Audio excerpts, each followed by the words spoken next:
Уважаемые коллеги, дамы и господа,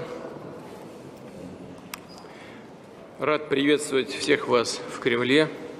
I welcome you here at the Kremlin for the first time. We are having such a joint platform for organizing the meeting between the representatives of our countries, mass media, societies, all those who every day work diligently to lay a proper foundation for cooperation between the two countries in the spheres of economy, information, humanitarian sphere and other spheres as well, really contributing to the reinforcement of mutual understanding and friendship.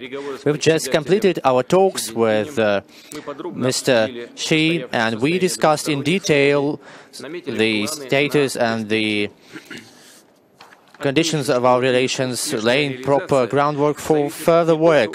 Successful implementation of our relations is bound to happen thanks to the activity of the business and social circles and support from the mass media.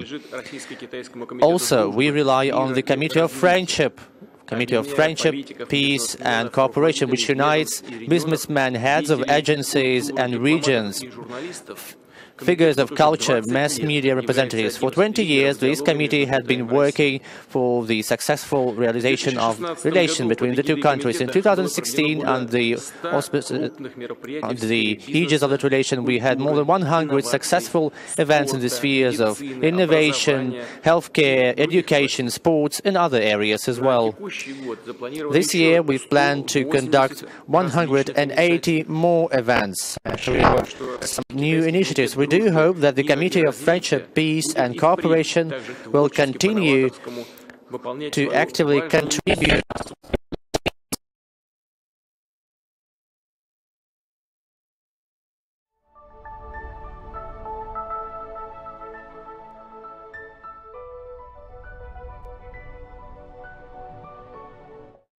inherited its status from the Society for the Friendship between China and USSR, which started in 1957.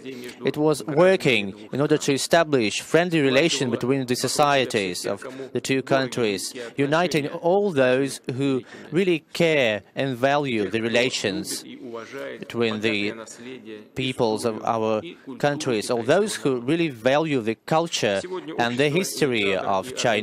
Today, this entity organizes many events, reinforcing the student and people-to-people relations, establishing cooperation between the regions of our countries. I would like also to acknowledge the activity and the work of the chambers of China, which work for the trade in mechanical and other equipment, which also helps to unite our countries around these trade initiatives, as well as those who contribute to the enhancement of our trade in the spheres of innovations, transportation and non-resource trade initiatives. And this is the Yamal gas initiatives, the grain and crops terminal, and other initiatives which include not only working on the territory of Russia but also on the territory of China. Also, mass media do contribute to the establishment of proper ties between the countries.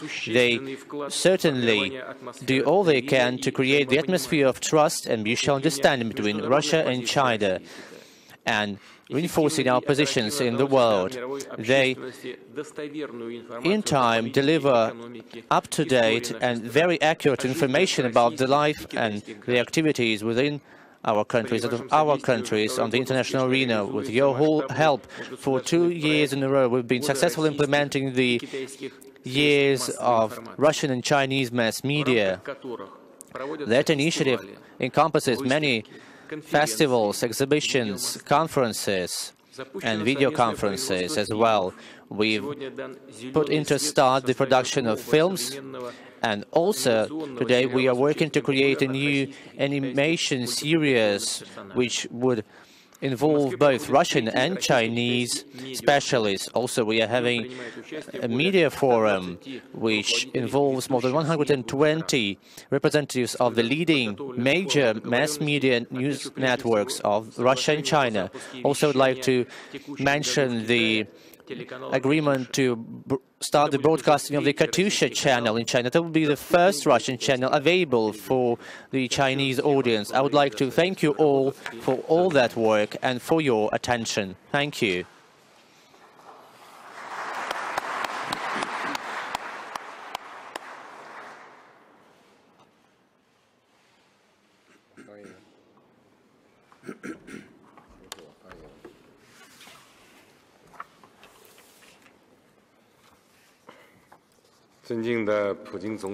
Mr. President, ladies and gentlemen, friends, I'm very happy to meet everyone here.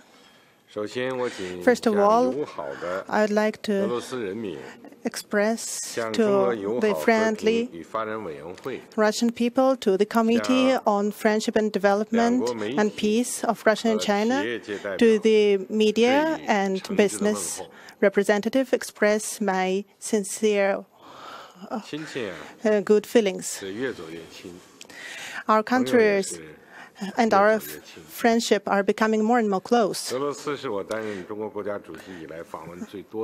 is the country that I visited most since I became the head of state in China. Throughout many years, China and Russia are good neighbors, good friends, and good partnership. We are guided by the spirit of the strategic cooperation, and we have established an example of relations between big countries. Cooperation and mutual benefit is a historical choice of our countries, and it is also a basis for establishing an open and prosperous world. Regardless of how the situation changes outwards, we are still determined to develop our relations. Today, everyone who is present here has the desire to pertain the friendship of China and Russia, and are also willing to promote China and Russia practical cooperation.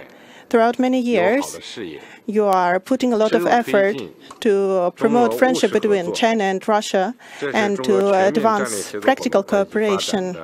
This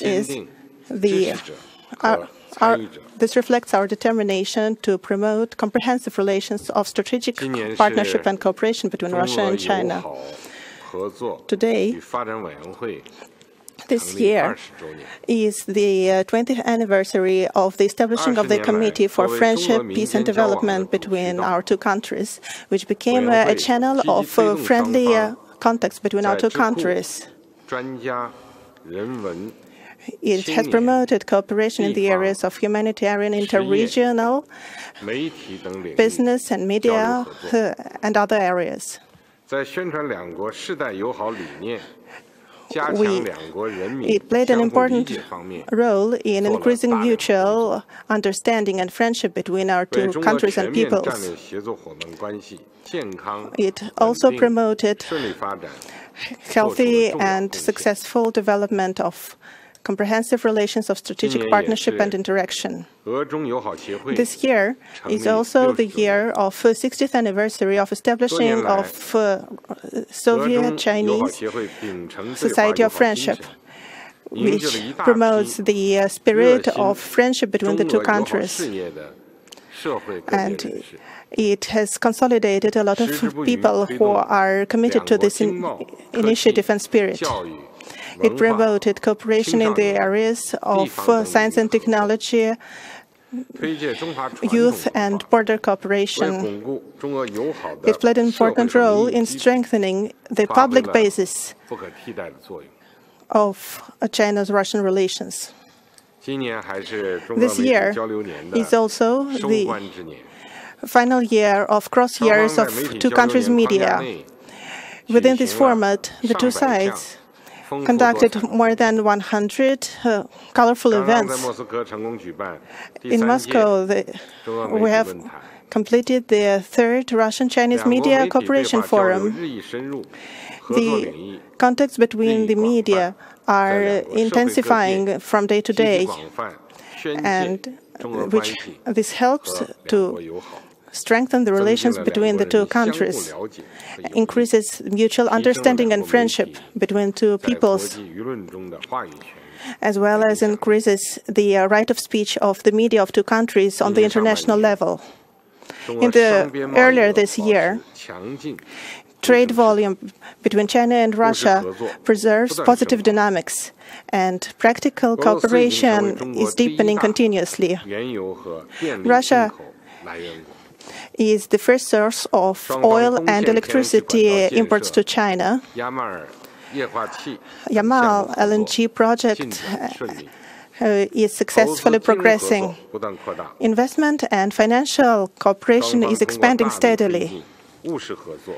Both sides are promoting practical cooperation and alignment of interests. They have established the basic principle of mutual benefit and win-win. This has also close connection to the great efforts of businessmen of the two countries. And I hope that practical cooperation between China and Russia will provide even more fruits and results. Ladies and gentlemen, nowadays, China and Russia relations are experiencing the best period in history. This is the result of joint efforts of the two countries throughout a long time. I hope that through our joint efforts, we will be able to lend more impetus for the further development of China-Russia relations. I hope that we will be able to continue to promote China-Russia relations development and bring benefit to the peoples of Russia and China, as well as to become a positive force of stability and security in the world and region. Sound and stable relations between China and Russia are desired by the peoples of the two countries. I hope that we will be able to contribute more wisdom and power to the development of our relations. I hope that you will continue to be the promoters of China-Russia friendship, strengthen China-Russia eternal friendship. I hope that Russia-China Friendship, Peace and Cooperation Committee and China-Russia Society of Friendship, as well as the media, will show their advantages in strengthening cooperation, increasing understanding, and lending more positive power to unofficial friendship between China and Russia. I hope that you will expand practical cooperation between China and Russia. Our development strategies have a lot of places when we can make link and integration. China is now trying to put into practice the great China dream and Russia is also striving to revive the country and economy. I hope that the businessmen of the two countries will continue to put diligent efforts into deepening practical cooperation between China and Russia. Ladies and gentlemen, friends, China and Russia are neighbors and good neighbors. They have a common border of more than 4,000 kilometers, which connects us closely together. Let us go hand in hand in order to strengthen friendly relations. I hope that the people of the two countries will be able to achieve their best dreams. Thank you. Colleagues, and now I would like to ask and to give the floor to those who are present here, to our colleagues from different agencies whom I mentioned, and Mr. Bondarchuk can start. He is the head of the Council for the Committee for Friendship, Peace and Development between Russia and China, head of the Lenfilm company. Mr. Putin, Mr. Xi, friends, colleagues, on behalf of the Russian-Chinese Committee for Friendship, Peace and Development, I welcome you here in Kremlin.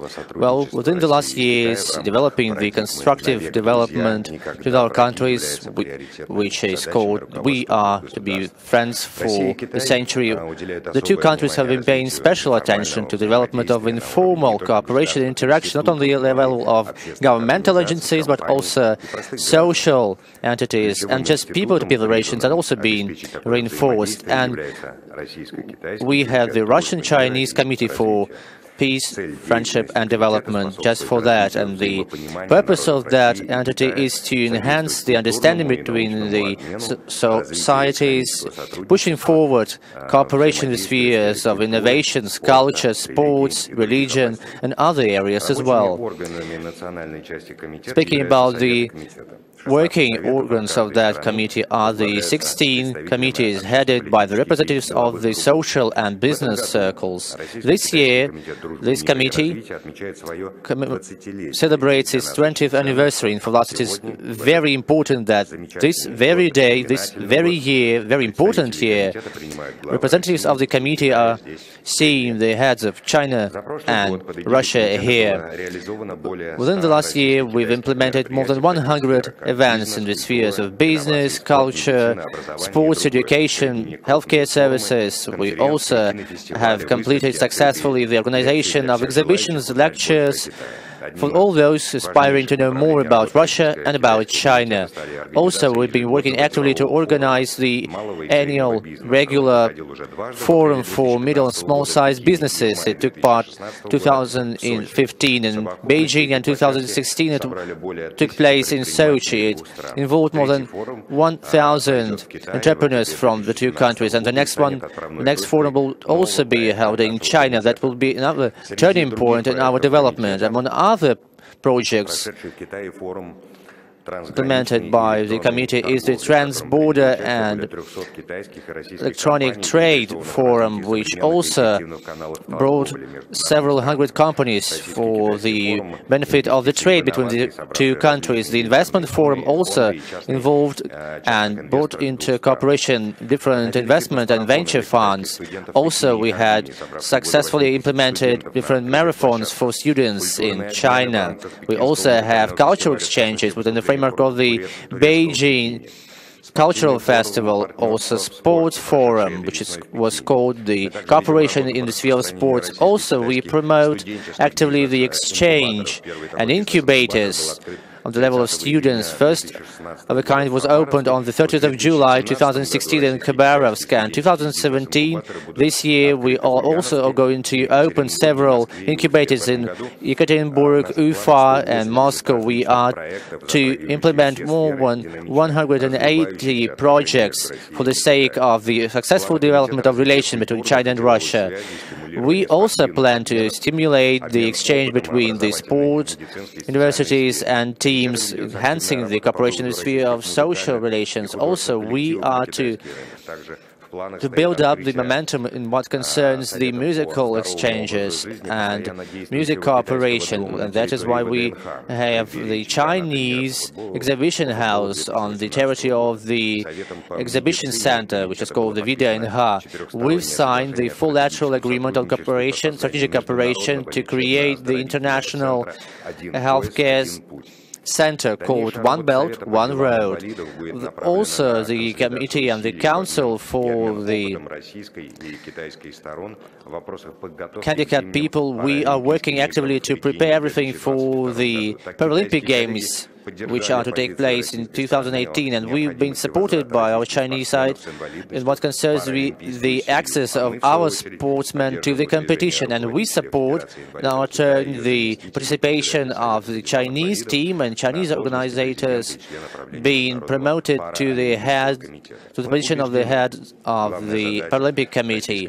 We assure that the key goal of our council, of our organization, is to find new ways ways to broaden contacts between the societies. If we find it difficult to find a solution to some problem on the level of state and government, then we can resort to public diplomacy and to diplomacy executed by the society and by the business circles. And thank you for your attention. Thank you. Now I give the floor to the head of the Russian-Chinese Committee of Friendship, Peace and Cooperation, please.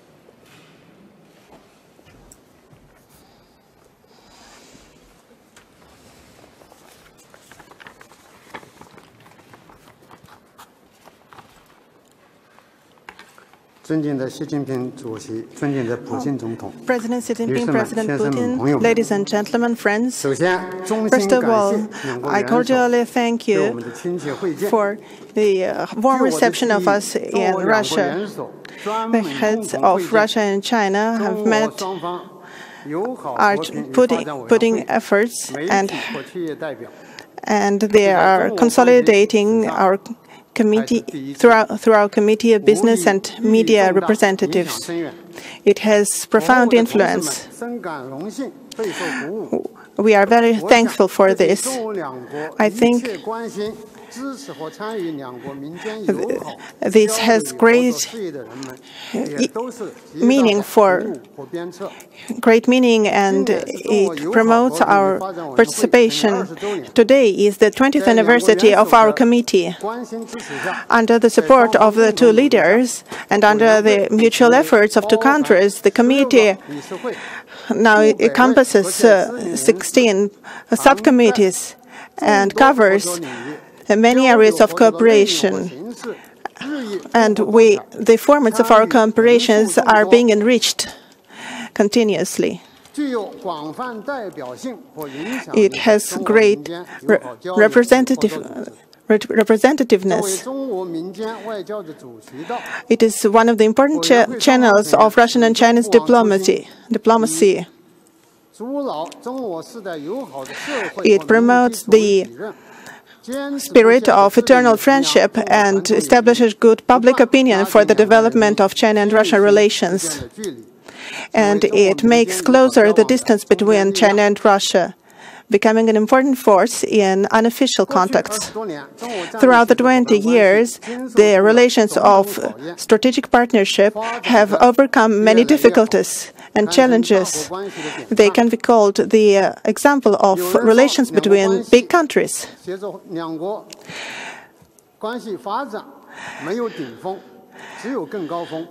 So we can say that the relations between the two countries are reaching higher and higher levels. Today, one can say that our relations have reached a very good level, but they should reach even better level, because we have a basis for this. Our committee should make more work to adapt to the needs of today. I will also, along with the Russian partners, will try to strengthen Russian and Chinese friendship on the unofficial basis in order to promote the concept of Russian-China friendship and advance our friendly cooperation and make it and elevate it to a higher level, make it more effective, and make it serve China and Russia development. I express cordial thanks to President Xi Jinping and President Putin. Well, we all know about the efficiency of our trade ties and trade work, and we mean the current operations, and we work on major projects in most different spheres of work, and that is the aerospace sphere and aviation and energy projects, which is one of the key tracks of our cooperation. I'll give the floor to Mr. Mikhail San, member of the Russian-Chinese Business Council, head of the Novatech company.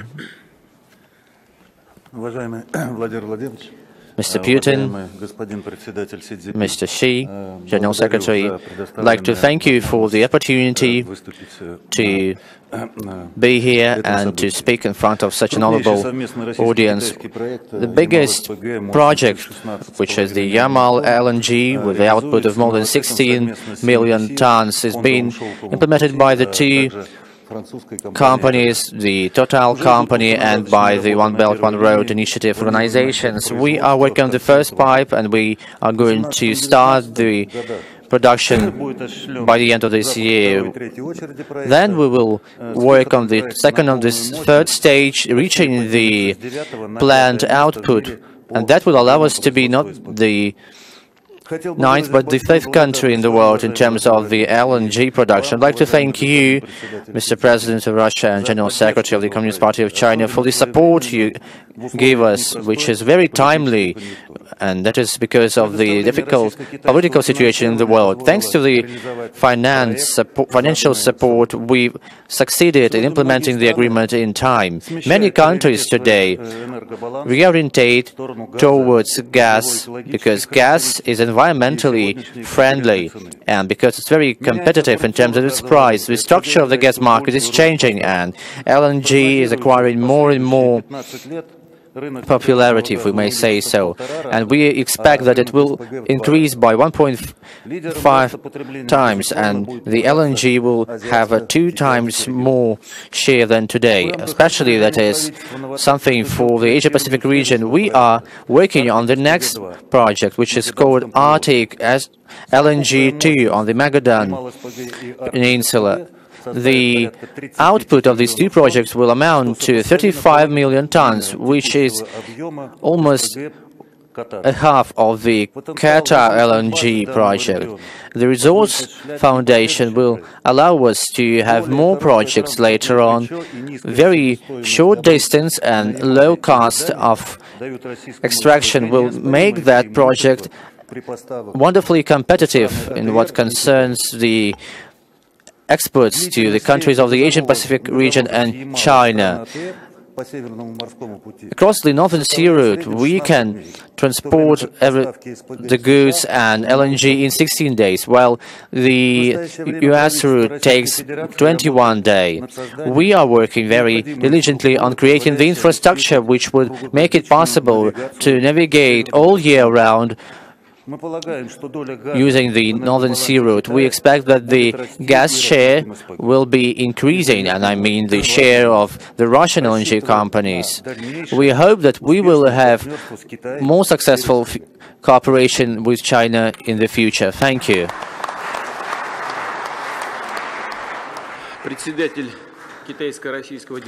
Head of the Russian-Chinese Business Council, please, you have the floor.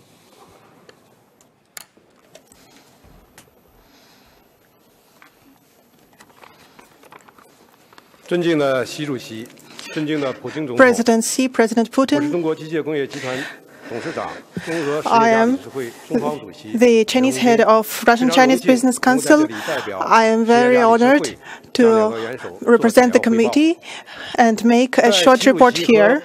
Under the strategic leadership of Presidents Xi and Putin, under the support of Committee for Friendship, Peace and Development between the two countries, the business persons of the two countries are very clearly seeing the problems and challenges within our cooperation. That is why they put a lot of effort into promotion of, in the creation good conditions for promotion of practical cooperation. We have great potential for trade and economic development. After the initiative of One Belt, One Road being put forward by President Xi Jinping, we have reached a lot of fruitful results in the areas of transportation, communication, and so on. The trade volume between the two countries in the previous year grew by 21%, which creates good opportunity for cooperation between Russian and Chinese enterprises. Being a good platform for development of cooperation between the two countries, our Council helps to promote projects in the energy, including midstream and downstream, which helps to implement projects in the areas of technology and manufacturing. We will promote financial development cooperation. This will help our financial structures to promote national currency settlements and financial cooperation, which will increase not only the volume but also the quality of cooperation. We will put efforts into creation of a better environment for trade and economic cooperation, including expertise and standards recognition. We will establish mechanisms for contacts between two countries and facilitate trade, creating a more effective environment for our trade and economic cooperation. We are set together with the Russian party to promote Chinese and Russian entrepreneurs' mutual understanding, trust and cooperation. We will promote the linking of construction of Silk Road Economic Belt and Eurasian Economic Union. We will put efforts into enriching the contents of cooperation between the two countries. And finally, the third most important sphere of our interaction cooperation, presented by our colleagues, and that is mass media, and cooperation in that sphere is very important to us. And I give the floor to Ms. Simonyan, Editor-in-Chief of the RT channel. Mr. Putin, Mr. Xi, glad to see you here in Moscow and to see you together at one table. It is an honor to be here, delivering a speech in front of the leaders of our countries and the major mass media. I'd like to congratulate Mr. Ernst, who successfully launched another Russian channel in China. We talked much about that. We've signed 18 more agreements between the mass media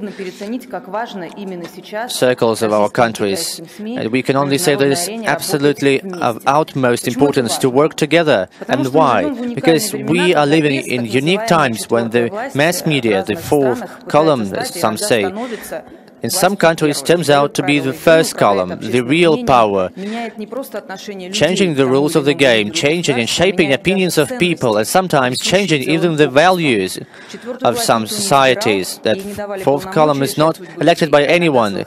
No one has entrusted it with changing the life of people, but sometimes it changes, and its influence sometimes is far greater than the influence of military operations. And none of the wars of the recent times have started without the operation of the mass media.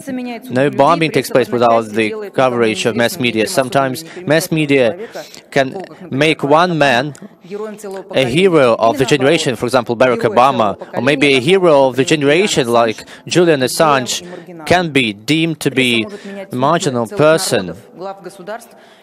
Sometimes mass media change the borders of the countries. Kosovo could not exist without the unilateral and one-sided coverage by the world media, the so-called mainstream media, and the way they portray the conflict in Yugoslavia. The power of mass media, sometimes unlimited, can be exerted for the good when we fight tyranny, corruption, injustice, and other evils of the world. But sometimes it can be used for the for the worst things, changing the international relations and portraying things in a different way. You all remember the Imran boy who was called to be the consequence of the Assad's actions.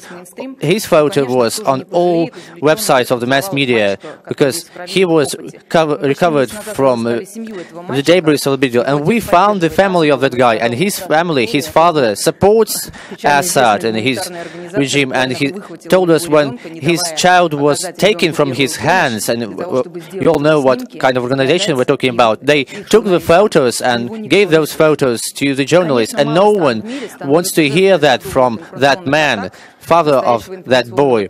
We all see informational terrorism today, and our countries, Russia and China, have been the target of many fake news, and that fake news trap. Many people in the world get trapped in the fake news, and while now even the respected media are actively broadcasting and publishing fake news to the benefit of certain leaders in certain countries, the President of France, Emmanuel Macron, they are blaming our channel and RT and Sputnik for publishing and promoting fake news, but we've never published any fake news, anything which they mention, but no one pays attention to that. In Russia, we call it shifting the blame, shifting the responsibility. That was just the same thing with the messages of Ms. Clinton, and no one was interested to know about what kind of information was revealed in her messages, and everyone was interested only in knowing who revealed those messages, who leaked them, and they said it was some Russian hacker or hackers, and that is why we need to find new resources different from the mainstream media. We can name only several channels, major channels. We can tell the truth about the Imran boy, well, some other boy like him. So we are the only ones, almost the only ones who are standing proudly against the mainstream media. The world where there is only one voice is a very dangerous world where one, with the help of the mainstream media, can bomb countries, creating Al-Qaeda and ISIS. We have supported the initiative, and we suggested to fight the terrorism together. Maybe we in our sphere can avoid making the same mistakes, and we invite you, our Chinese colleagues, to fight informational terrorism together. We have many opportunities to unite our efforts, and we need to harvest that potential. Our channels are to be freely accessible to the people of Chinese. Sometimes, unfortunately, they are accessible only to the foreigners in the hotels, and the people of China cannot access them. That's about trust. We are ready all we can to make it possible so that the trust would be really there, and we want our channels to be broadcast freely in China, as Chinese channels enjoy unlimited opportunities in Russia. We suggest that the government of China can inform all the mass media about the opportunity to cooperate with us. We are ready to present all materials and content absolutely free of charge to our friends, and these materials are really high quality. We want to have more high quality media today, which can confront the unilateral, one-sided mainstream voice. We have already received some colleagues from China for the internship here, and we are ready to make that a long-term project. The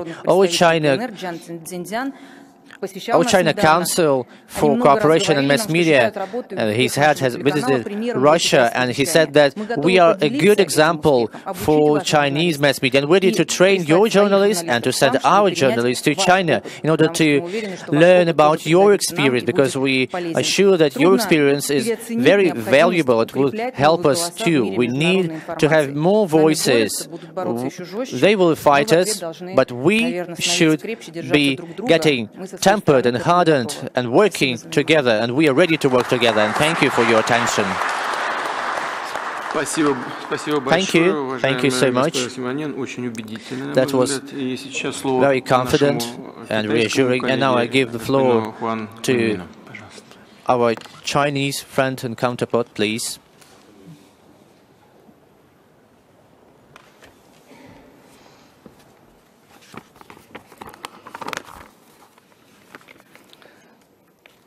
President Xi Jinping, President Putin, colleagues and friends, facing the new historical conditions, China and Russia country leaders pay great attention to cooperation between Russia and China's media.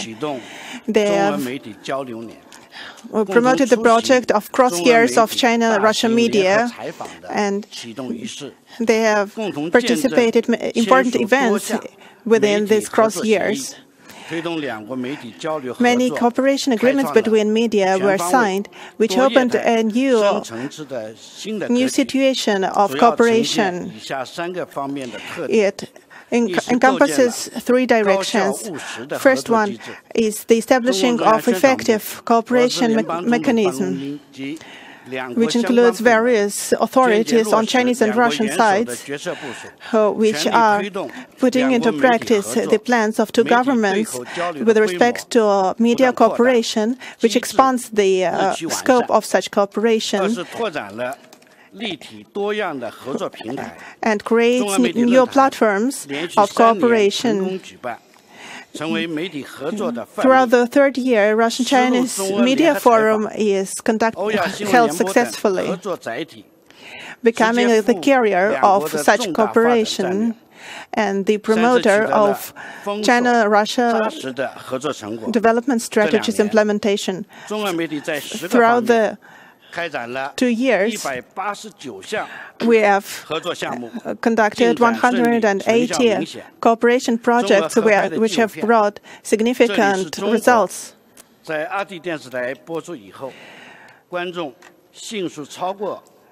And there are many people who now are able to see more and receive more information about Russia and China in both countries. Katyusha TV channel will start broadcasting in China. Today, Putin President and Xi President have received many representatives of media, which will help us to go on with our work on increasing trust and understanding between the two people and elevate the cooperation level of media of the two countries, creating a better future for cooperation. Friends,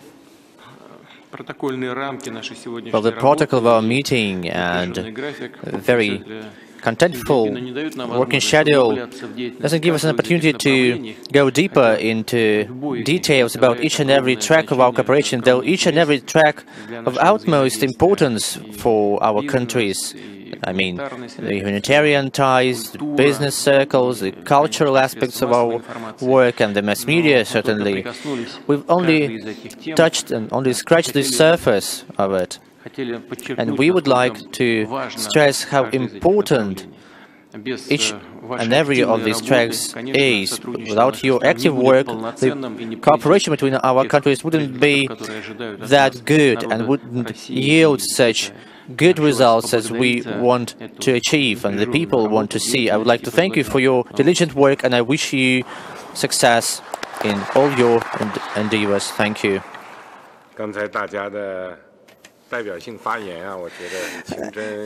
Now we have heard very representative reports which make us have a lot of new ideas. I hope that we will make more efforts, everyone on their position, in order to deepen the comprehensive cooperation between Russia and China. China's Russian Committee of Friendship, Peace and Development, Russian-Chinese Friendship Society should continue to put efforts into promoting friendship between the two countries. The media of the two countries should promote mutual understanding between the peoples of Russia and China and promote achieving more results in cooperation, as well as increase the right of voice on the international level. A business person should use the opportunity of fast development of relations between Russia and China. I am sure that under the joint efforts of everyone, China and Russia comprehensive strategic partnership and interaction relations will develop even better and will bring more benefits to the peoples of the two countries. Thank you.